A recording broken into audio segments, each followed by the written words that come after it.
Hello जय हिंद प्यारे साथियों, कैसे हैं आप लोग? कैसे चल रही है आपकी तैयारी? आशा है बेहतरीन तैयारी आप लोग कर रहे होंगे प्यारे बच्चों। ठीक है, देखिए आज हम लोग लेकर आए क्लास 12 केमिस्ट्री का 500 VVI ऑब्जेक्टिव क्वेश्चन का ये पार्ट 2 वीडियो। ठीक है, तो आराम से देखिए 100% एग्जाम में आने वाले प्रश्न है। अब कहोगे सर ये पार्ट 1 का वीडियो नहीं देखे हैं, तो इस वीडियो के बाद आपको मिल जाएगा पार्ट 1 वाला ये वीडियो। ठीक है, पहले इसको देख लीजिए, पूरे चैप्टर से महत्वपूर्ण क्वेश्चन है। तो आइए फटाफट शुरुआत करते हैं। आपको पहले से पता हो मेरे प्यारे बच्चों आंसर तो चैट बॉक्स में लिखते जाइएगा। ठीक है, तो चलिए पहला नंबर क्वेश्चन है कि दूध निम्नलिखित में से किसका उदाहरण होता है। देखिए दूध के बाद जब भी कहा जाएगा तो दूध जो होता है ये पायस का उदाहरण होता है, यानी दूध के बाद जब भी कहेगा तो इमल्सन इंग्लिश में इसे ही कहा जाता है, यानी दूध जो होता है पायस का उदाहरण होता है। राइट आंसर ए नंबर, बहुत ही महत्वपूर्ण क्वेश्चन है।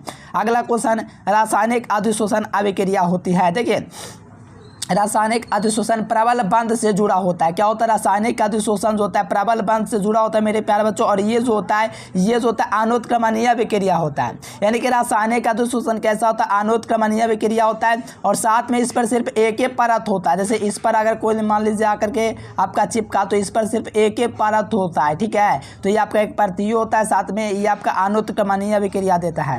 Right answer B number. देखो अगला क्वेश्चन 103 नंबर का आंसर है कि निम्नलिखित में से कौन सा ऑक्साइड धातु की तरह विद्युतीय गुण दर्शाता है। देखिए धातु की तरह जो विद्युतीय गुण दर्शाएगा मेरे प्यारे बच्चों वो कौन दर्शाएगा? देखो SiO2 जो होता है ये आपका नहीं होता, ये क्वार्ट्ज ग्लास दिया हुआ है, लेकिन यहाँ पर धातु की तरह विद्युतीय गुण जो दर्शाएगा वो आपका क्रोमियम ऑक्साइड दर्शाएगा।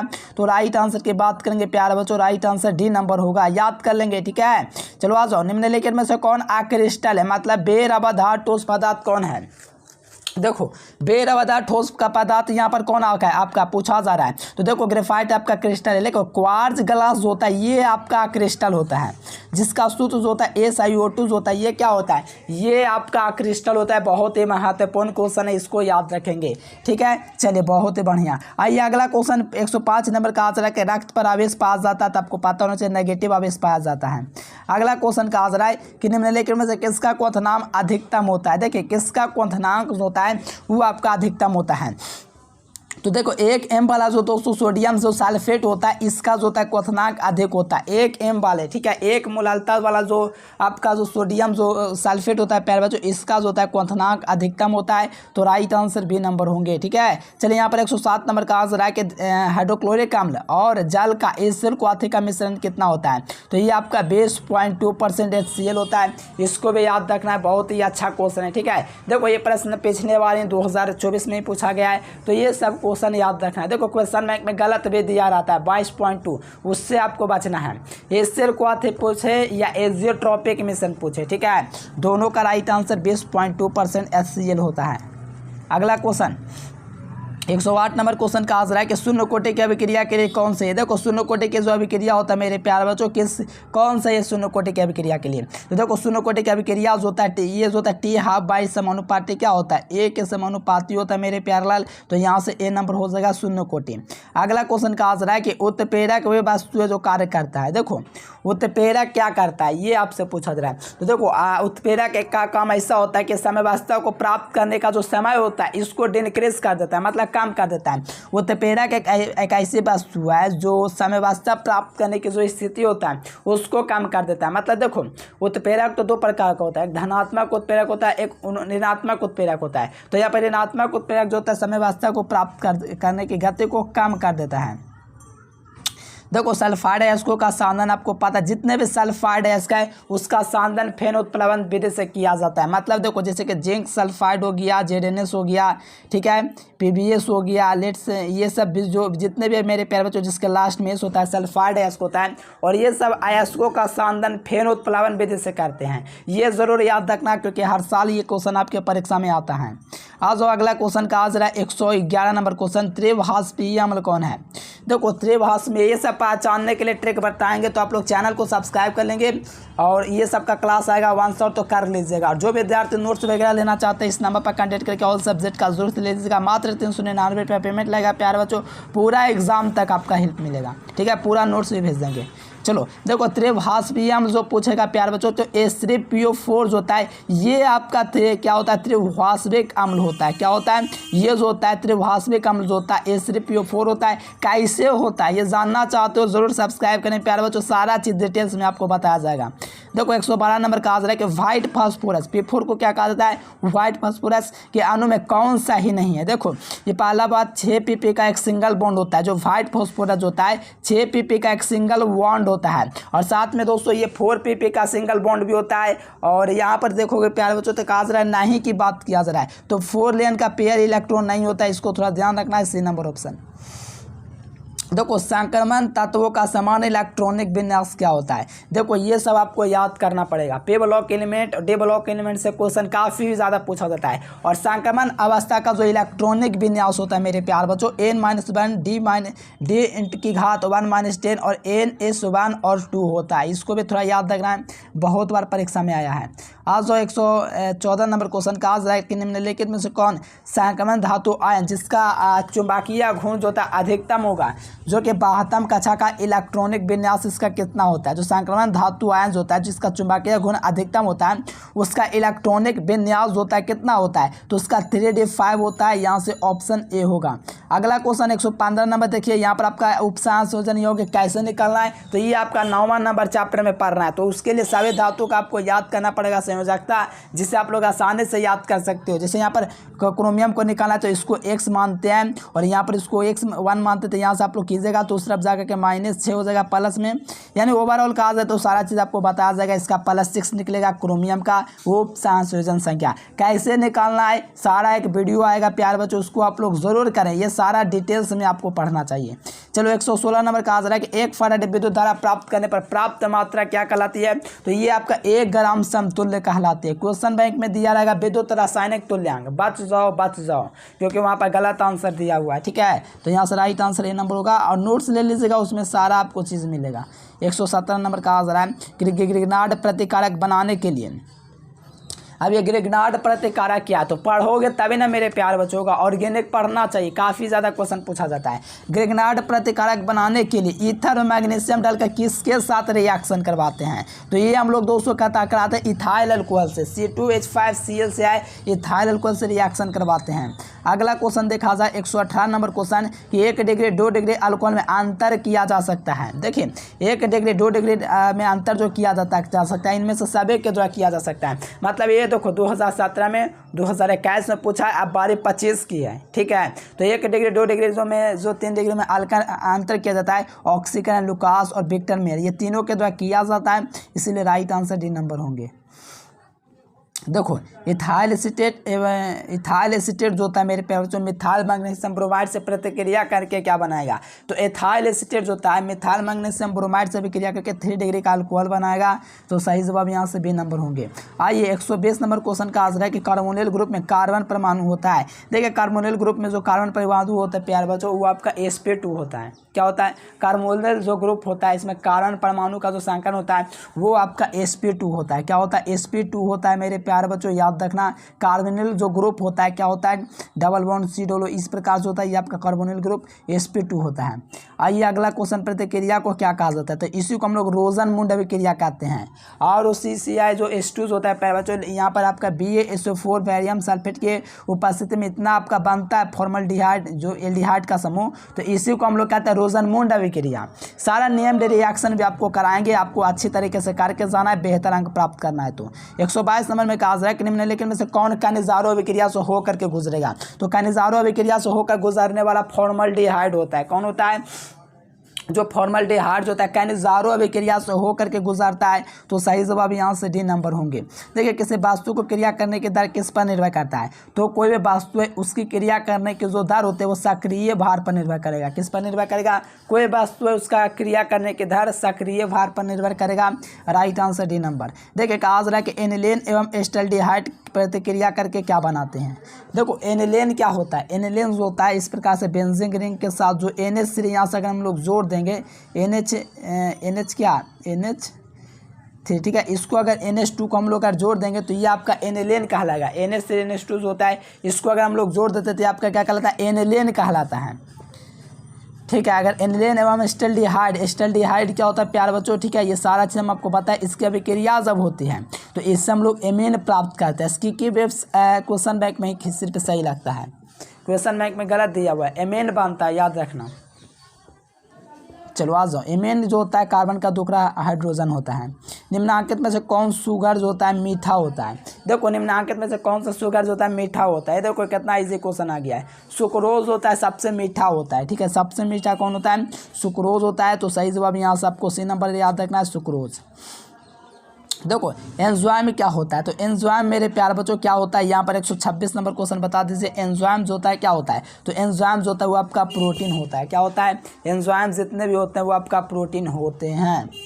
चलो अगला क्वेश्चन कहा जाए मेरे प्यारे बच्चों, 127 नंबर क्वेश्चन कि नेचुरल रबर निम्नलिखित का बहुलक है। देखिए नेचुरल जो रबर है मेरे प्यारे बच्चों किसका बहुलक है, ठीक है, ये बता दीजिए आप लोग थोड़ा बढ़िया से। 127 नंबर क्वेश्चन, चलिए बहुत बढ़िया। देखो नेचुरल जो रबर होता है आइसोप्रीन जिसे हम लोग बोलते हैं, आइसोप्रीन का बहुलक होता है क्या? Natural rubber. तो राइट आंसर बी नंबर हो जाएगा आइसोप्रीन। आइए अगला क्वेश्चन कहा जा रहा है 128 नंबर क्वेश्चन कि टाइफाइड बनाने के लिए कौन सा प्रतिजैविक युक्त होता है? तो टाइफाइड बनाने के लिए हम लोग जो यूज़ करते हैं वो क्लोरामफेनिकोल का करते हैं यूज़। क्या? क्लोरामफेनिकोल जो होता है टाइफाइड बनाने के लिए यूज़ करते हैं। इसको थोड़ा याद रखना है, बी नंबर ऑप्शन। 129 नंबर का आ रहा है एकल परमाणविक कौन होता है? देखिए एकल जो परमाणविक होता है वो कौन होता है? तो याद रखना हीलियम जो होता है एकल परमाणविक होता है। तो सही जवाब यहाँ से बी नंबर होगा, एकल परमाणविक। आइए 130 नंबर में कहा जा रहा है ऑक्सीजन और ओजोन होता है। तो ऑक्सीजन और ओजोन जो होता है वो आपका अपरूप होता है। क्या होता है? अपरूप जो होता है ऑक्सीजन और अपरूप होता है, यानी ऑक्सीजन और ओजोन जो होता है ये आपका अपरूप होता है, ठीक है। याद रखना है आपको ऑप्शन नंबर ए, ठीक है। बहुत ही मस्त क्वेश्चन है, ज़बरदस्त क्वेश्चन है। आज ये अगला क्वेश्चन सल्फाइड है, इसका समाधान जो किया जाता है फेन उत्प्लवन विधि से किया जाता है। काफ़ी ज़्यादा खास क्वेश्चन है, प्रसिद्ध क्वेश्चन है, ठीक है। सल्फाइड है इसको जितने भी होंगे फेन उत्प्लवन विधि से होगा।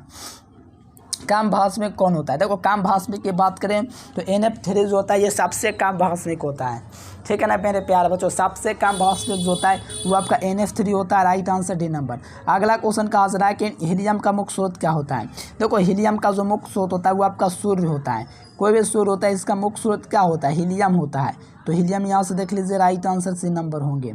अगला क्वेश्चन 134 नंबर का आ रहा है आवर्त सारणी के ग्रुप 1 के सभी तत्वों को किस नाम से जाना जाता है? तो जितने भी तत्व है सभी को संक्रमण तत्व को नाम से बताओ। यहाँ पर आवर्त सारणी के जो ग्रुप 1 है A1 21 से लेकर के 23 तक के जो तत्व होते हैं प्यारे बच्चों, इसमें आपका कौन सा तत्व होता है? अच्छा यहाँ पर अच्छा आवर्त सारणी नहीं पूछा प्यारे। ये ग्रुप 1 जो तत्व होता है क्षारीय धातु होते हैं, और ग्रुप जो 2 होता है क्षारीय मृदा धातु होता है। और बात करें प्रथम ट्रांजिशन एलिमेंट वो स्कैडियम से जिंक तक होता है 21 से लेकर के 30 तक। लेकिन आवर्त सारणी का ग्रुप 1 के तत्वों को हम लोग क्षारीय धातु के नाम से जानते हैं। और ग्रुप जो 2 होता है याद रखना, ग्रुप 2 जो होता है क्षारीय मृदा होता है, और ग्रुप 1 क्षारीय धातु। राइट आंसर ए नंबर, याद रखना। आज साधारण नमक का सूत्र क्या होता है? NaCl सोडियम क्लोराइड जो होता है साधारण नमक का सूत्र है। तो सही जवाब यहाँ से ए नंबर बनेगा NaCl।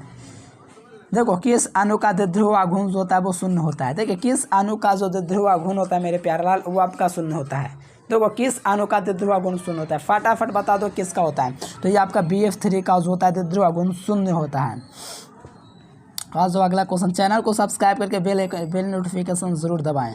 आज जो अगला क्वेश्चन मेरे प्यारे बच्चों, कौन सी जो धातु होते हैं साधारण तापक्रम पर द्रव होते हैं? तो वो पारा होता है। कौन होता है? पारा। ऑप्शन में नहीं है, फिर भी आपको याद रखना है साधारण तापक्रम पर जो द्रव होते हैं वो पारा होता है। अगर धातु पूछेगा तो ब्रोमीन होता है।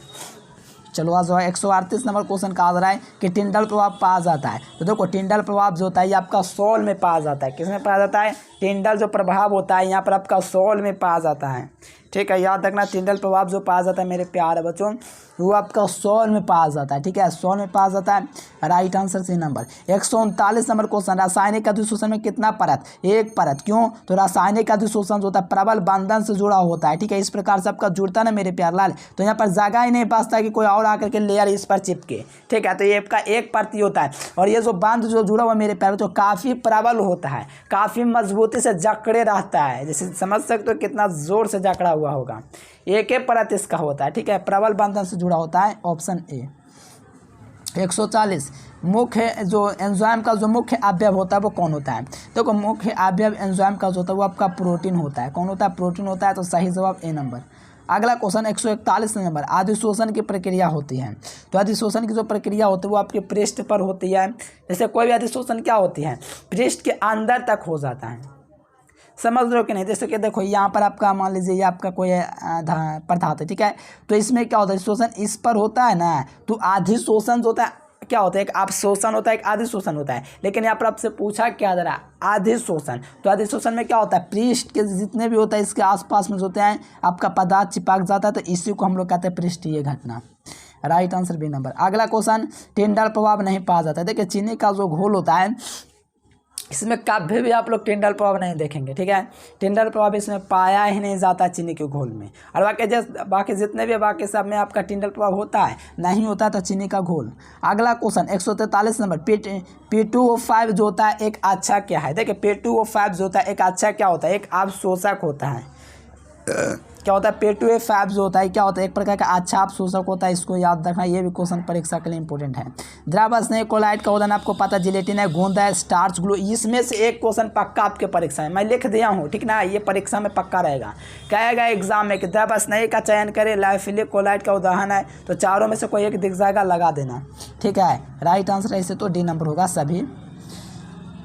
देखो 145 नंबर है कि भौतिक अधिशोषण में लगभग कितना ऊष्मा उत्सर्जित होता है। देखिए भौतिक अधिशोषण जब क्रिया होते हैं मेरे प्यारे बच्चों, तो कमजोर बांड पास होता है। तो भौतिक अधिशोषण में जहाँ तक देखा जाए तो 20 से लेकर 40 किलो प्रति जूल होता है, किलो जूल प्रति मोल होता है, मुक्त होता है। और रासायनिक अधिशोषण में कितना होता है, 40 से लेकर के 400 तक।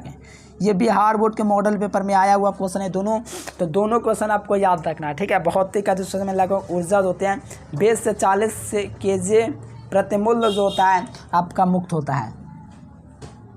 देखो रासायनिक अधिशोषण अयोग्य, और इसका 40 से लेकर के 400 तक ऊर्जा उत्सर्जित होता है। ये परीक्षा के लिए काफ़ी ज़्यादा इंपॉर्टेंट क्वेश्चन है, ठीक है, याद ज़रूर रखना। 147 नंबर, स्वर्ण संख्या सबसे कम किसकी होती है। तो ये सबसे कम स्वर्ण संख्या जो होता है वो आपका जिलेटिन का होता है, तो सही जवाब ए नंबर होगा। 148 नंबर, टिंडल प्रभाव दिखाया जाता है तो किसके द्वारा। टिंडल प्रभाव जो होता है मेरे प्यार बच्चों, ये आपका जो दिखाया जाता है कोलाइडे विलयन के द्वारा टिंडल प्रभाव को दिखाया गया है, तो सही जवाब यहाँ से इसी नंबर होगा, कोलाइडे विलयन के द्वारा। देखो बुक में दिया जाता है वास्तविक गोल, लेकिन आपको कहते हैं ध्यान से थोड़ा पढ़िए, ठीक है, कोलाइडे विलयन में होता है। और जो विद्यार्थी नोट्स वगैरह लेना चाहते हैं ऑल सब्जेक्ट का जोर से ले लीजिए प्यार बच्चों, इसमें आपको चैप्टर वाइज ऑब्जेक्टिव सब्जेक्टिव सारा नोट्स आपको मिलेगा। बेहतरीन तैयारी आप लोग कर सकते हैं, तो ज़रूर कंटेक्ट करें। आइए अगला क्वेश्चन देखा जाए, किस गैस का अवशोषण चारकोल द्वारा सबसे अधिक होता है। तो अमोनिया का होता है, ठीक है। अगला क्वेश्चन P2O5 क्या है, अवशोषक होता है, ही बताए थे थोड़ी देर पहले ही, ठीक है। चलो, एक फराडे कितने कूलम के बराबर होता है। तो आपको पता है कि 96,500 कूलम के बराबर होता है। एक फराडे कितने कूलम के बराबर होता है, बताओ प्यार बच्चों। 96,500 कूलम के बराबर होता है एक फराड, ठीक है। ये भी काफ़ी ज़्यादा इंपॉर्टेंट क्वेश्चन है, याद रखना। अगला क्वेश्चन, सरल घनीय संकुलन क्षमता होती है। देखिए सरल घनीय जालक में जो संकुलन क्षमता होता है वो कितना होता है। देखो सरल का मतलब एससी 52 की तरह दिख रहा था, मैंने ट्रिक बताया था 52%, ठीक है। तो यहाँ से राइट आंसर ए नंबर हो जाएगा 52%। बहुत ही महत्वपूर्ण क्वेश्चन है। अगला क्वेश्चन देखा जाए 153 नंबर, लोहा का मुख्य अवयव क्या होता है। देखिए लोहा का जो मुख्य अवयव होता है मेरे प्यारे लाल वो क्या होता है। तो लोहा का जो मुख्य अवयव होता है मैग्नेटाइट प्लस सिडराइट क्या होता है। तो मुख्य अवयव की बात करेगा, ठीक है, तो हेमाटाइट। अगर पूछा जाए अयस्क है तो सभी यहाँ पर लोहा का ही अयस्क है, लेकिन एक मुखिया होता है, एक हेड होता है। आपके परिवार में एक मुखिया होगा, मुख्य होगा, वो आपके पिताश्री होंगे, ठीक है। तो यहाँ पर आपका पूछा जा रहा है मुख्य, यानी कि हेमाटाइट मुख्य होता है। Right answer C number. अगला क्वेश्चन देखा जाए 154 नंबर कि कौन सा पदार्थ जो होता है एक क्रिस्टल ठोस का उदाहरण है। क्रिस्टल ठोस का उदाहरण जो होता है बर्फ़ होता है। कौन होता है, बर्फ़ जो होता है क्रिस्टल होता है। बाकी जो आप लोग देखोगे रबर भी क्रिस्टल है, कांच भी क्रिस्टल है, प्लास्टिक भी आपका क्रिस्टल है, लेकिन बर्फ़ आपका क्रिस्टल है। अगला क्वेश्चन 155 नंबर, अल्कोहल बनाने के लिए एल्केन में एक हाइड्रोजन के किसके द्वारा प्रतिस्थापित कर दिया जाता है। ठीक है, किसके द्वारा प्रतिस्थापित किया जाता है, तो हाइड्रोक्सिल ग्रुप के द्वारा प्रतिस्थापित किया जाता है। इसका सही जवाब ए नंबर। आज अगला क्वेश्चन कहा जा रहा है 154 नंबर कि किसी अभिक्रिया के लिए वेग स्थिरांक किस पर डिपेंड करता है। किसी भी अभिक्रिया के लिए जो वेग स्थिरांक होता है वो आपका ताप पर डिपेंड करता है। किसी भी अभिक्रिया के लिए जो वेग स्थिरांक होता है किस पर डिपेंड करता है, तो ताप पर डिपेंड करता है। ताप माने टेम्परेचर पर डिपेंड करता है, तो सही जवाब ए नंबर होंगे। अगला क्वेश्चन कहा जा रहा है 157 नंबर प्राइमरी अल्कोहल के ऑक्सीकरण के पश्चात पहला यौगिक बनता है। ठीक है, तो देखो प्राइमरी अमीन के अल्कोहल का जैसे ही ऑक्सीकरण हम लोग करेंगे तो कार्बोक्सिलिक अम्ल बनेगा। ठीक है, क्या बनेगा, कार्बोक्सिलिक अम्ल बनेगा। तो इसको याद रखना है, ऑप्शन सी। ठीक है, ऑर्गेनिक केमिस्ट्री पढ़ाऊंगा, आप लोग जरूर क्लास अटेम्प्ट करना। कोई क्लास कियो या नहीं कियो आप लोग फिजिकल में, ठीक है, और इनऑर्गेनिक में, लेकिन आप लोग का जब ऑर्गेनिक का स्टार्ट करूँगा, ठीक है, आप लोग ज़रूर, आपसे रिक्वेस्ट है कि आप लोग करना। ठीक है, क्योंकि ऑर्गेनिक से बहुत ज़्यादा क्वेश्चन पूछा जाता है, मैं यही कहना चाहूँगा। ठीक है, तो देखो संक्रमण तत्व को जाना जाता है तो डी ब्लॉक के तत्वों के नाम से जाना जाता है। C number option. इसको बढ़िया से समझा देता हूँ, देख लो। देखो यहाँ पर आपका डी ब्लॉक का जो तत्व होता है संक्रमण तत्व होता है, और ए ब्लॉक का जो तत्व होता है वो आंतः संक्रमण तत्व होता है। एस ब्लॉक का भी तत्व होता है, लेकिन ये ऐसे भी वर्ग जो 3 से लेकर के 12 तक के तत्व आपका जो होता है एस ब्लॉक होता है। और पी ब्लॉक क्या होता है, 13 से लेकर के 18 तक जो होता है मेरे पेड़, ये आपका पी ब्लॉक एलिमेंट है। और 13 और 14 11th क्लास में पढ़ना था, 15 से लेकर 18 तक 12th में पढ़ना है।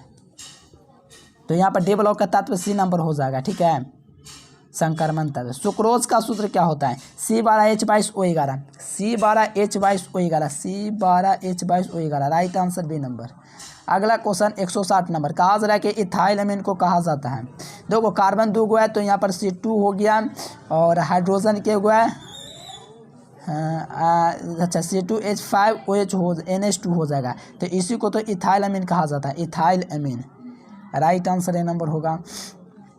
आवर्त सारणी में ग्रुप बंध के तत्वों को जाना जाता है। देखिए ग्रुप बंध जो होता है आवर्त सारणी में, इसी को हम लोग क्षारीय धातु कहते हैं। क्या कहते हैं, आवर्त सारणी में ग्रुप बंध के तत्वों को जाना जाता है। ठीक है, तो क्षारीय धातु के नाम से जाना जाता है। ऑप्शन नंबर ये हो जाएगा क्षारीय धातु। ग्रुप बंध और ग्रुप बी पूछेगा, ग्रुप 2 पूछेगा तो क्षारीय मृदा धातु। ठीक है, अक्रिय जो वर्ग 18 के तत्व होते हैं। अगला क्वेश्चन 163 नंबर कहा जा रहा है कि एक विधि जिसमें धात्विक अयस्क को हवा के अधिकतम गलनांक के नीचे गर्म किया जाता है, तो इसको हम लोग क्या कहेंगे, तो इसी को हम लोग क्या कहते हैं, पैरेलल भर्जन कहते हैं। क्योंकि हवा के अधिकतम भर्जन है, अगर हवा की अनुपस्थिति है तो निस्थापन है। अगला क्वेश्चन कहा जाए यहाँ पर 163 नंबर, कॉपर धातु का शोधन किस विधि से किया जाता है।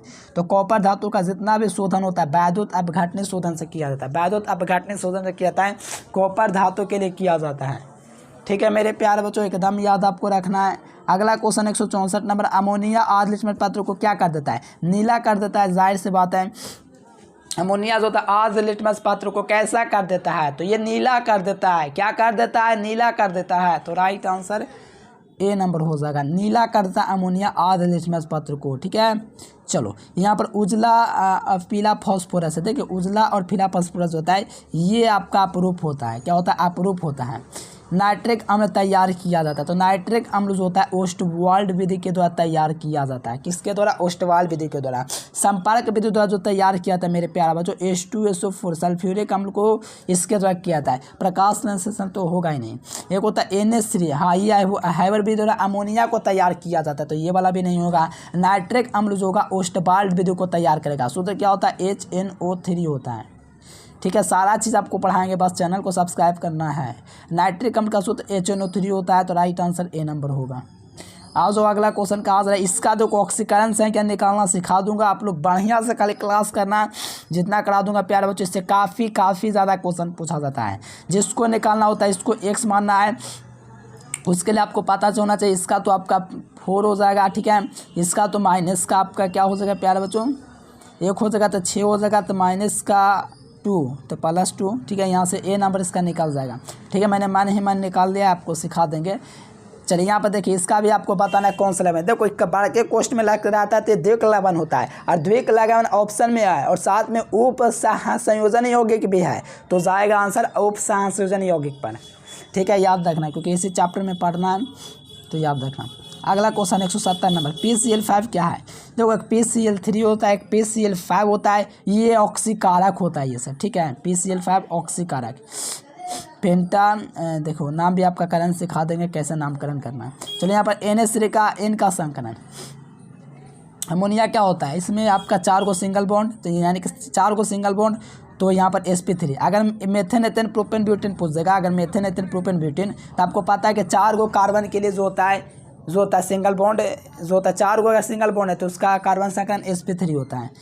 मेथेन एथेन प्रोपेन जितना भी सारा का sp3 होगा।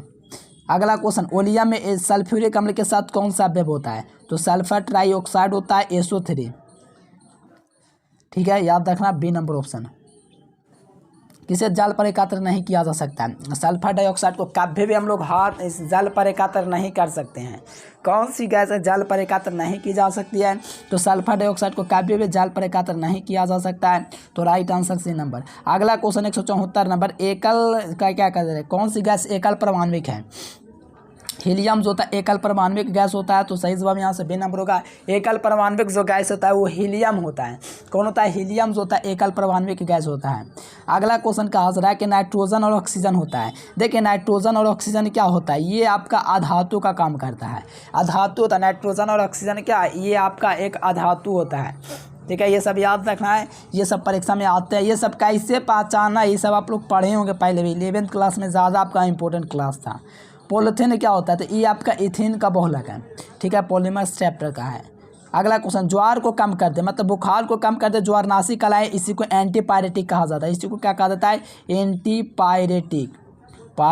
अगर एंटीपायरेटिक भी आपको दिख जाएगा मेरे प्यारे बच्चों, एग्जाम में लगा देना, इसी को कहा जा सकता है। प्रत्याम्ल क्या करता है, जिस पेट में अगर अम्ल बन रहा है उसको कम कर दे। और उपशामक क्या होता है, चिंता आपको हो रहा है कि बहुत चिंता हो रहा है आपको इधर उधर का, तो उसके लिए उपशामक का यूज़ करते हैं। लेकिन ज्वार को कम करना, ज्वारनाशी एंटीपायरेटिक। अगला क्वेश्चन, कहा जा रहा है एल्कोहल का क्रियाशील मूलक क्या होता है, तो सिंगल बॉन्ड OH जो होता है क्रियाशील मूलक एल्कोहल का होता है।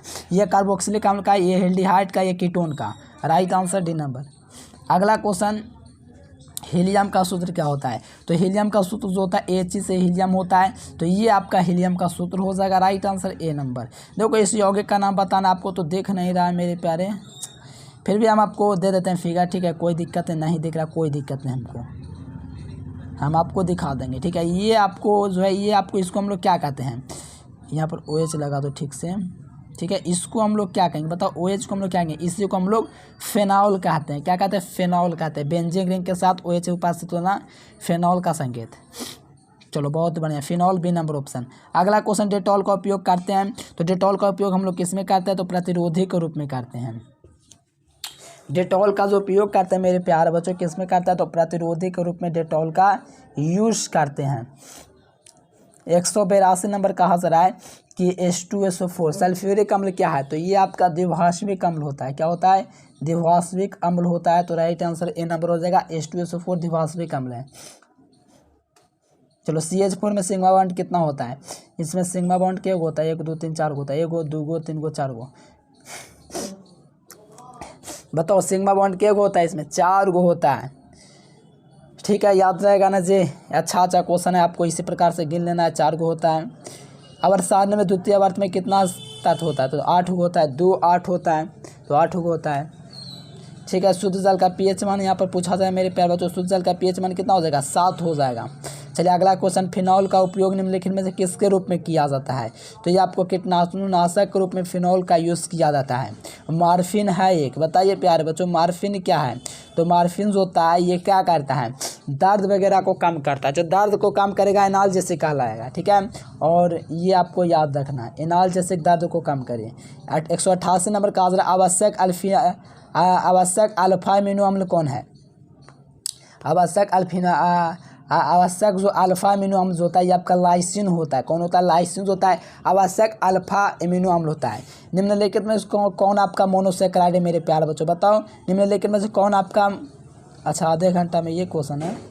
चलो आधे घंटा में निम्नलिखित में से किसको जो है माल्टोज को बदला जाता है, बताओ यहाँ पर आधे घंटे में जो है निम्नलिखित में से किससे जो है स्टार्च में बदला जाता है, तो डाइस्टोज को। ये बहुत ही महत्वपूर्ण क्वेश्चन है, VBI लगा लेना। चलो बताओ प्यारे बच्चों कि कौन आपका मोनोसेक्राइड है, मोनोसेक्राइड कौन होता है, तो आपको पता होना चाहिए मोनोसेकेराइड जो होता है ग्लूकोज होता है, ऑप्शन में नहीं है ग्लूकोज तो ग्लैक्टोज भी चलेगा, ठीक है, ग्लैक्टोज भी चलेगा। अगला क्वेश्चन कहा जा रहा है कि पेंसिलिन का आविष्कार किसने किया, तो फ्लेमिंग ने पेंसिलिन का आविष्कार किया था, ठीक है। कहा जाए प्राकृतिक रबर कौन है, ठीक है, प्राकृतिक रबर आपका आइसोप्रीन होता है, ठीक है, आइसोप्रीन होता है। चलिए मेरे प्यारे बच्चों, एसीटोनाइट्राइल है, बताइए फटाफट एसीटोनाइट्राइल क्या है, तो एसीटोनाइट्राइल होता है, इसी को एथेनाइट्राइल कहा जाता है। एकदम समझिए इसमें अंतर क्या, बस हमको ये बताओ, एसीटो का मतलब 2 कार्बन, बस इतना से आपको ध्यान रखना है। अगला क्वेश्चन, कैप्रोलैक्टम ने लेकिन में किसका मोनोमर होता है, कैप्रोलैक्टम होता है नाइलन 6 का मोनोमर होता है। क्वेश्चन बैंक में गलत रहा था उसको सुधार लो, नाइलन 6। क्लोरमेंटे क्या होता है, क्लोरमेंटे जो होता है आपका एंटीसेप्टिक होता है, क्या होता है, एंटीसेप्टिक होता है क्लोरमेंटी। 196 नंबर, कार्बोहाइड्रेट जो संश्लेषित होकर 2 से लेकर 10 तक मोनोसेकेराइड देता है। देखिए 2 से 10 तक मोनोसेकेराइड देगा, उसी को ओलिगोसेकेराइड कहा जाता है। अनेक देगा पॉली कहलाएगा। ब्यूनाइस तथा ब्यूनाइस जो है ये आपका संश्लेषित रबर है, क्या है, ये आपका संश्लेषित रबर है, ठीक है। चलो बहुत ही बढ़िया क्वेश्चन है, सिंथेटिक रबर। आइए नेक्स्ट क्वेश्चन, पेट में अत्यधिक अम्ल को बनने से रोका जा सकता है, प्रत्याम्ल के द्वारा रोका जा सकता है, ठीक है, इसी को प्रत्याम्ल कहा गया है। 200 नंबर क्वेश्चन है, इसे CH से ये आपका आम्ल है, तो एक कार्बन के लिए क्या होता है, मिथ होता है 2, और यहाँ पर आपका COH रहता है तो 2 कार्बन ही यूज़ होता है, यहाँ पर एक कार्बन गायब हो जाता है। 11th क्लास में पढ़ना था, नहीं क्या कोई दिक्कत नहीं है, फिर भी आपको इसी को कहा जाता है एथेनोइक अम्ल, ठीक है, एसिटिक अम्ल, बी नंबर ऑप्शन। अगला क्वेश्चन प्यार बच्चों, ठीक है, यहाँ पर CH4 में सिग्मा बॉन्ड 4 गो होता है, कैसे निकालना है, तो देखो मैं बताता हूँ। जैसे आपका पूछेगा मेथेन, एथेन, प्रोपेन भी तो आप लोग निकाल देना। मेथेन का पूछा है तो आपको पता है कोई भी हाइड्रोजन होता है, कोई भी कार्बन जो होता है 4 हाइड्रोजन से जुड़ा था, मतलब 4 गो इसके पास बॉन्ड होता है इस प्रकार से, तो सिंगल बॉन्ड को ही हम लोग पूछा जा रहा है, 4 गो इसमें सिंगल बॉन्ड है, 4 गो ऑप्शन है। और साथ में मेरे प्यारे बच्चों आप लोग नोट्स ऑल सब्जेक्ट का जरूर से ले लीजिए, ठीक है। इस नंबर पर आपको कांटेक्ट करना है प्यारे बच्चों, यहाँ पर आपको नंबर आपको दिख रहा है, ठीक है, इस नंबर पर आपको कांटेक्ट कर लेना मेरे प्यारे बच्चों। इस नंबर पर ऑल सब्जेक्ट के लिए, ऑल सब्जेक्ट का नोट्स आपको मिल जाएगा, चैप्टर वाइज ऑब्जेक्टिव सब्जेक्टिव सारा चीज़ आपको मिल जाएगा, ठीक है। तो इस नंबर पर आप लोग मैसेज और कॉल कर सकते हो, पूरा चीज़ आपको मिलेगा। चलिए प्यारे बच्चों आज के लिए फिलहाल इतना ही, thanks for watching this video, जय हिंद, वंदे मातरम।